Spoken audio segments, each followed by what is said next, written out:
So my name is Sagar Beroshi. I am currently the Deputy Game Director at Arrowhead Game Studios for Helldivers 2. Okay, well, a lot of things happen when you change the camera, right? It changes gameplay, it changes your understanding of the battlefield, it changes what information is available to you, what guesses you have to make. I mean, I saw you all playing a mission, the Automaton Hulk mission, where there were bonus Hulks that came out of nowhere, that were surprises, right? In a top-down view, that might not have been a surprise for you. If you were close enough, you might have seen two separate enemies coming at the same time. There were still, of course, surprises in that first game. You couldn't see beyond the walls of the screen, right? So I like to think of there just being trade-offs, right? There's some pros, some cons. There are different types of game experiences. The first game, I think, stands really strongly. There's still people playing it today actively. There's a really good community. Even before we made the announcement, that subreddit was still blowing up regularly, right?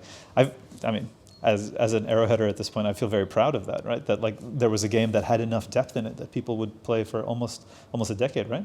One main goal for us in universe, we want you to feel like a lowly grunt in a military that's incredibly powerful and has deep pockets and is putting all of the efforts of its military industrial complex into you, but doesn't seem to care about you very much, right? They don't really train you very well. They throw you into the meat grinder and casually let 19 or 20 of you die in any given mission, but they give you the equivalent of millions and millions of euros of equipment and hardware to throw down bombs indiscriminately, right? What type of society does this, right? That's the underlying joke and satire of this entire universe, right? That immersion, that feeling of you being a sort of small part against these huge, crazy enemies and these large planets that are so far away from home, that is part of us helping to fulfill that player fantasy a little bit more. So in universe, that's what's happening there. From a game design perspective, there's also different things you can do. There's different ways that you can design missions, right? There's different things you can allow. For example, you can allow your fellow allies to go off into the distance and go off and do their own thing. You couldn't quite do that in the last game. And from a, let's say like a community perspective or even a business perspective, we really wanted this game to be one that could invite in more people. Every game needs to have a plan. It needs to have a design goal. It needs to have something that it sticks to, because it's so easy to deviate from there. We're dreamers, right? We're all full of exciting, cool ideas that we want to put in our games, right? And it's so easy to come off course. So for us, our goal was to make a game for our fans and for the type of people who could become future fans of Arrowhead games. So that means, what is it that we do really well? We do co-op combat games really well. And in this game, we want you to feel a feeling of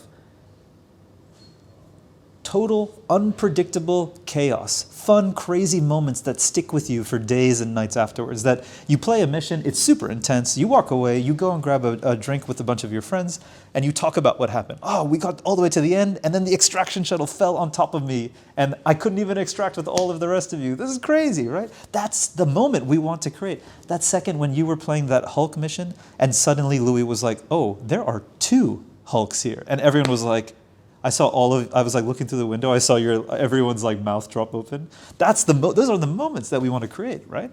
So all of these things together form part of why we've moved the camera down.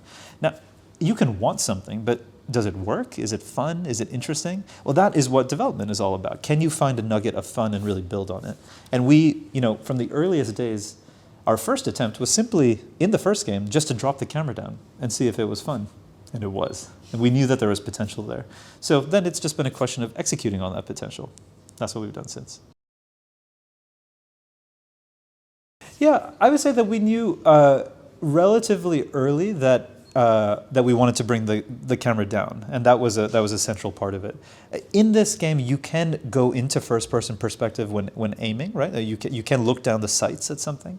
Another design anchor that we used was to try to draw from realism, but make those experiences as fun as possible while adhering to our other design goals, right? So there's a reason that in a lot of the rest of the industry, things have moved towards speeding up the gaps between certain tactical choices you make. Making reloading automatic, for example, or making it so that you can pick up almost any weapon on the battlefield and use it just like you would use a typical rifle or something. We purposefully make sure that some things are harder to use than others, as long as they're still fun, right? So you have to manually reload. You have to remember that. And inevitably, you will forget at one point that's incredibly chaotic. And then you might die, right? So in another game, right, that experience of death feels bad, right? It feels like you've messed something up or you've not done something well.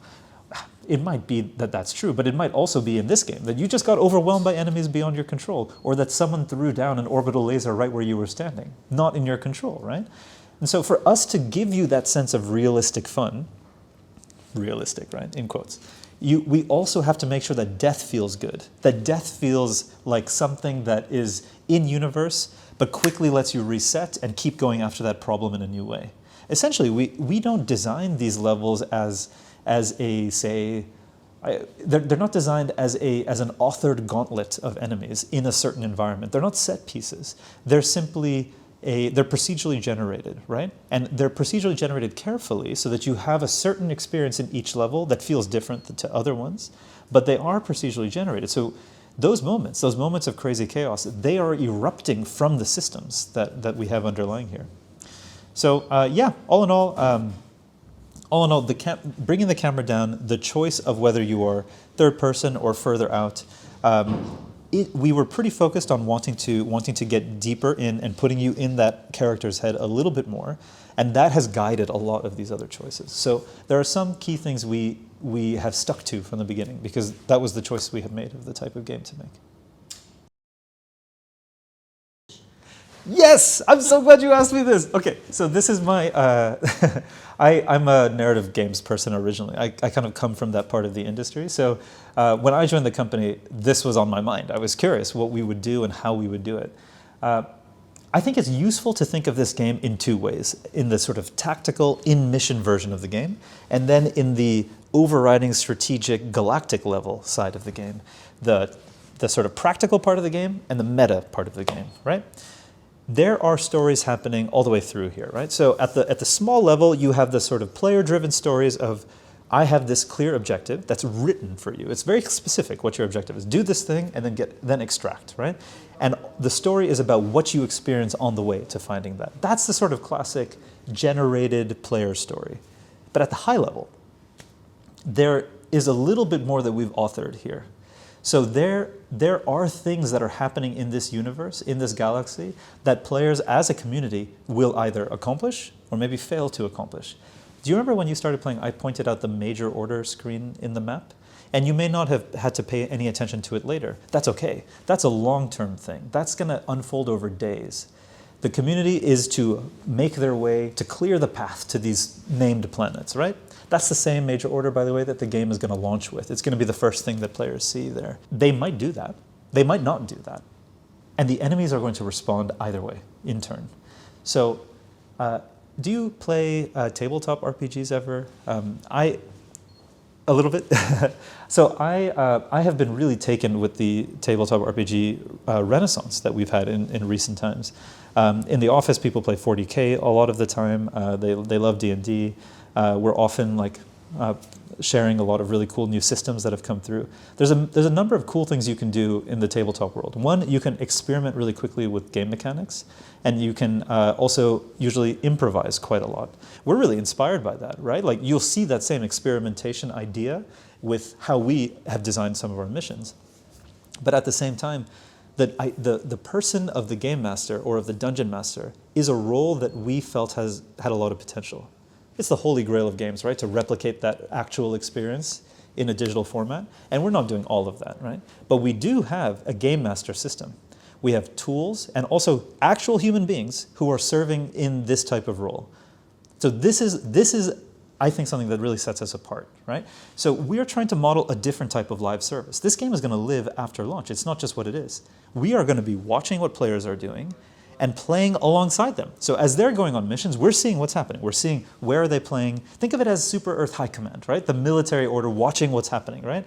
We know where the ships are, and we're sort of saying, cool, they're putting a lot of effort on this planet. They're getting really close to liberation here. What would the enemies do in response? Now, we have some ideas already. We know what the antagonists are up to. We know what some of their goals are.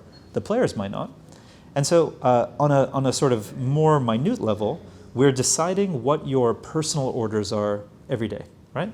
So the personal orders are the ones underneath the major orders. It said, for example, extract 3 times successfully from a mission, right?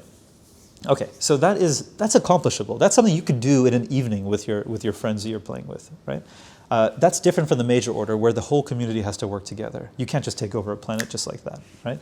So we have a whole game master function where we're deciding what you're going to interact with every day, and even if you get buffs or debuffs. So you just got to play with the 500 kg bomb enabled, right?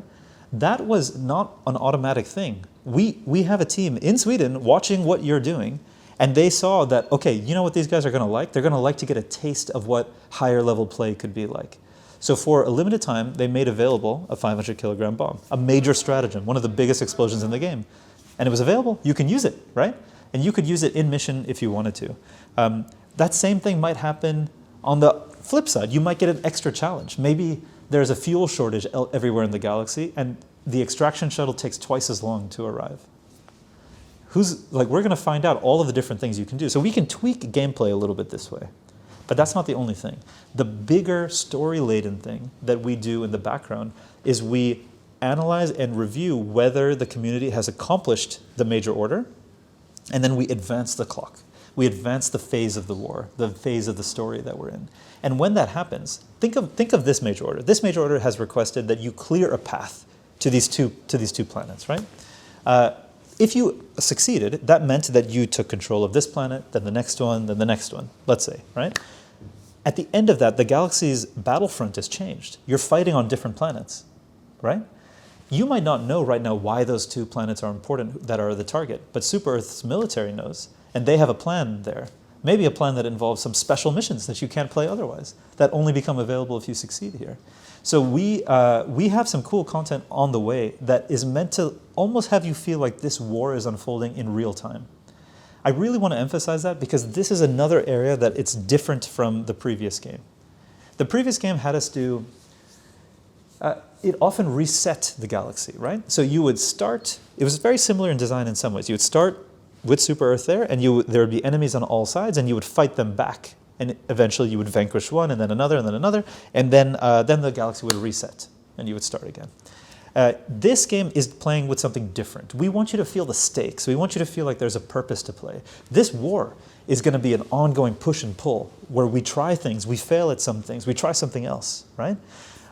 We want you to experience that. So it's not going to be so quick to take over a planet. Can you imagine taking over Earth, how quick that would take? And we're not even a spacefaring civilization, right? I hope not.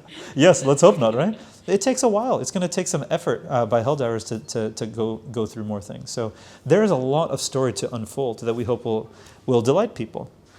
But that's extra. A player can go through this game and ignore all of that. And we want this game to still work for that player. Because in some ways that's the more traditional Arrowhead player, right? Or Helldivers player. This is someone who sort of who comes into the game, they want to get into mission, and they want to focus on the story at the player-generated level. That's awesome. That's great. That's like 90% of the game.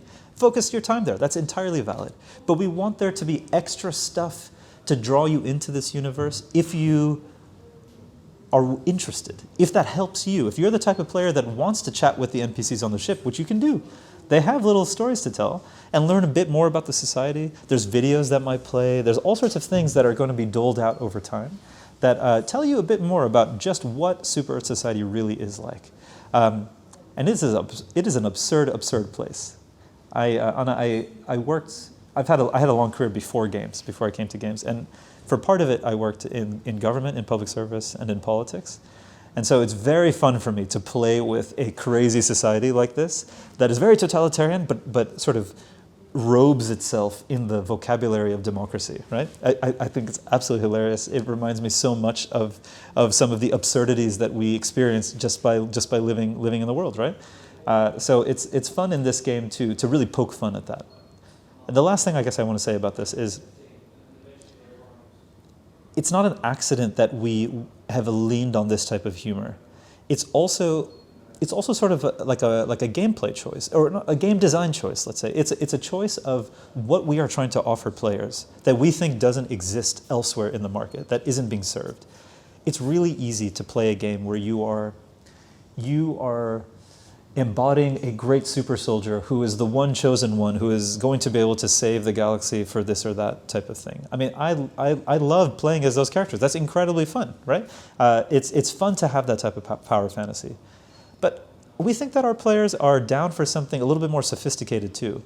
We want them to be in on the joke, right? We're not subtle about some of these things, calling yourself the harbinger of democracy and like walking around with a winged helmet, right? Like this is not like, it's not like it's hard to notice what's happening, right?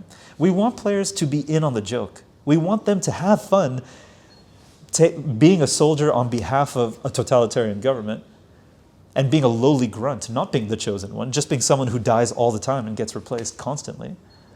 But we want that distance to exist, right? So we talked earlier about being in your characters' heads.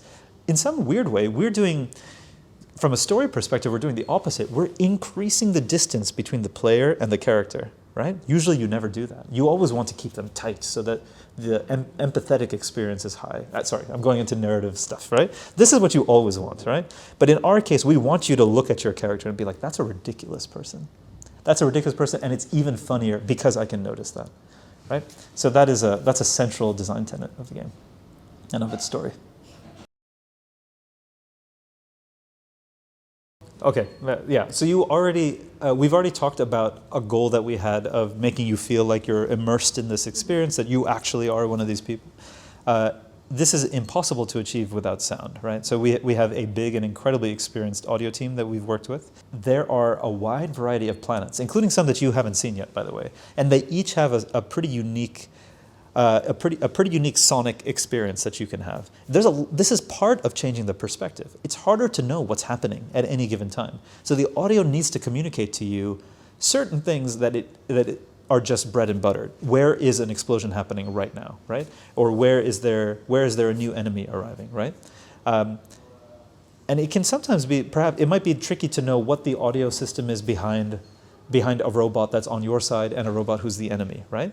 But over time, without even thinking about it formally, players start to internalize that understanding, right? You start to become used to saying, oh yeah, this is like what it sounds like when a supply pod is dropping, right? And this is what it sounds like when the automatons are approaching us or something. The automatons even have a secret little song that they sing. It is my favorite. It's just my favorite thing. And you'll start to hear these things over and over. I mean, on these missions, you'll be spending some time in them trying different approaches. So I suppose what I would say is audio was a huge priority for us. It continues to be a huge priority for us. And I think it's a priority that was important before, but is even more important in the version of the game that we're delivering here. I'm so glad you asked this, because audio serves a purpose of pulling you in almost subconsciously, it can be so hard to consciously think about it and notice it. But it's some of the work I'm proudest of in the game. Thank you very much. Thank you very much, Anna.